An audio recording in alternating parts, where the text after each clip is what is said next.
तो देखिए चंद्रश्री, राजस्थान में बीजेपी करीब करीब बहुमत तक पहुंच गई है और ऐसे में कांग्रेस को कहीं ना कहीं हार मिलती हुई, जो सोचा था वैसा कुछ हुआ नहीं है। और गहलोत सरकार के कई बड़े दिग्गज मंत्री, बड़े नेता, जिन्हें हार का सामना करना पड़ रहा है। बिल्कुल, तो यहाँ पर कई दिग्गज नेता ऐसे हैं, मंत्री ऐसे हैं जिनको गहलोत सरकार के जो है, जिनको ये सोचा भी नहीं था हिमाद्री कि यहाँ पर ऐसे चेहरे सामने आएंगे जिनको हार का सामना करना पड़ेगा। लेकिन तस्वीर सुबह कुछ और थी और दिन आते आते 2:30-3 बजे तस्वीर बदल गई है। अब जो आंकड़े सामने आ रहे हैं, हम आपको लगातार बता रहे हैं। जी राजस्थान पर सबसे सटीक और सबसे तेज आंकड़े आप लगातार सुबह 6 बजे से देख रहे हैं। आपके सामने भी तस्वीर धीरे धीरे साफ हो रही होगी, क्लियर हो रही होगी कि आंकड़े जो हम सुबह से बता रहे थे हिमाद्री, जो लोगों ने अभी दिमाग में एक तस्वीर बना रखी थी, वो अब यहां पर बदल गई है। जमीनी धरातल हकीकत की अगर बात की जाए तो यहां पर कई ऐसे बड़े मंत्री हैं जिन्हें अपनी ही सीट खोनी पड़ी।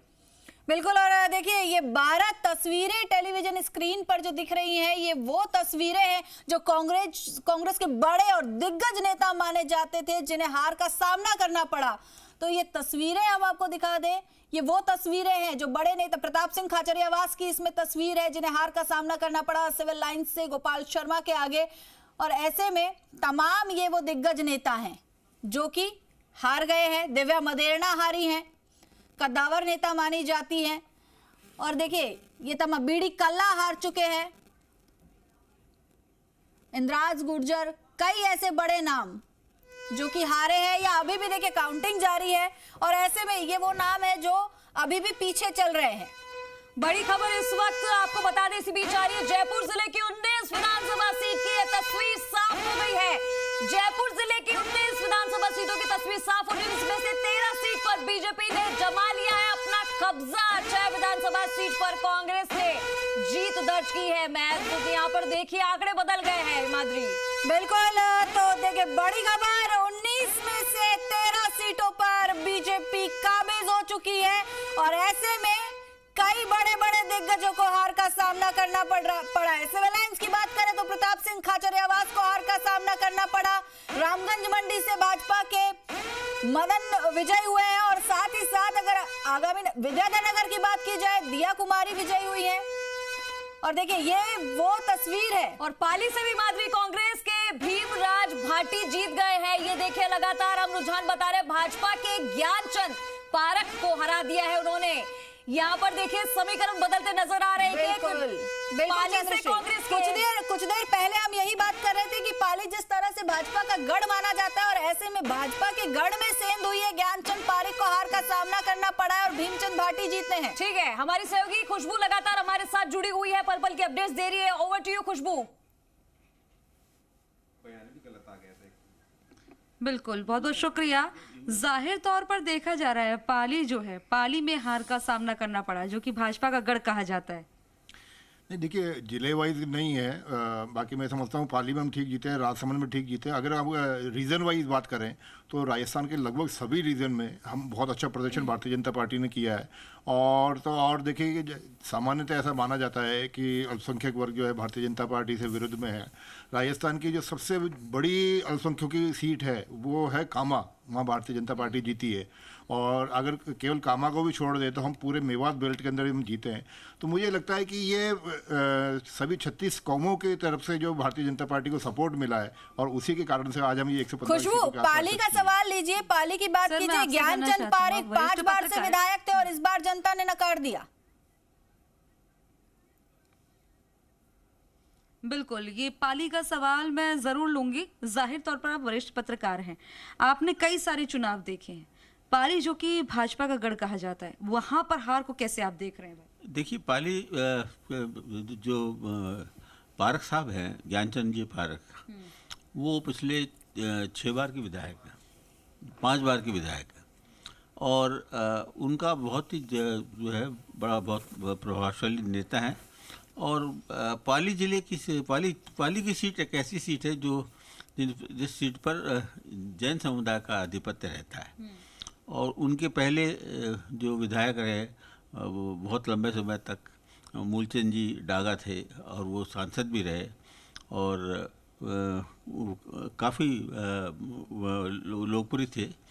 और ज्ञानचंद पारख भी काफ़ी लोकप्रिय थे। लेकिन आपने देखा हमेशा उनके खिलाफ जो है भीमराव भाटी, कांग्रेस उनको टिकट नहीं देती थी, तो वो हमेशा लड़ते। इसके पहले भी एक बार वो पाली से जीते थे, उसका कारण था, और वो 50 से 55 हज़ार वोट घांचियों के और अन्य जातियों के हमेशा लेते थे।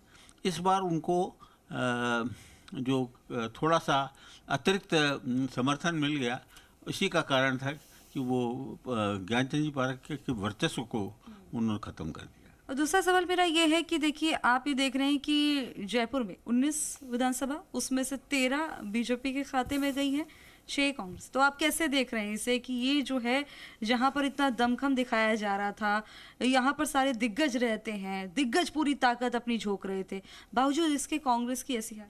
देखिए, ऐसा है कि हमेशा जो जयपुर जिला है उस पर भाजपा का ही प्रभुत्व रहा है। पिछले 3-4-5 चुनाव में अगर आप देखें तो लेकिन पिछले बार तो जो था कांग्रेस का प्रदर्शन बहुत अच्छा रहा था। इसमें जयपुर की सीटें भी जीती थी और इसके अलावा ग्रामीण क्षेत्र की सीटें भी कांग्रेस ने जीती थी।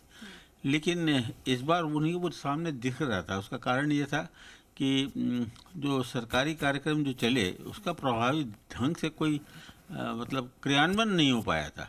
और चूंकि राजधानी के से बहुत करीब जो सीटें होती है, एक तो जयपुर की सीटें और जयपुर के आसपास की सीटें, तो मतलब राजस्थान की राजधानी उनको बहुत पास से दिखती है। जब उनको लगता है कि जयपुर में करप्शन इतना है, इतना वो सुनते भी होंगे।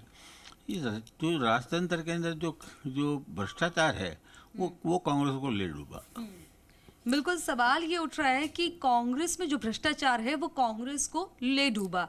ये तमाम सवाल इस तरह के उठ रहे हैं। और खुशबू, साथ ही साथ एक बड़ा सवाल ये भी कि कांग्रेस के कई दिग्गज मंत्री, बड़े नेता, कद्दावर नेता, उन्हें हार का सामना करना पड़ा है।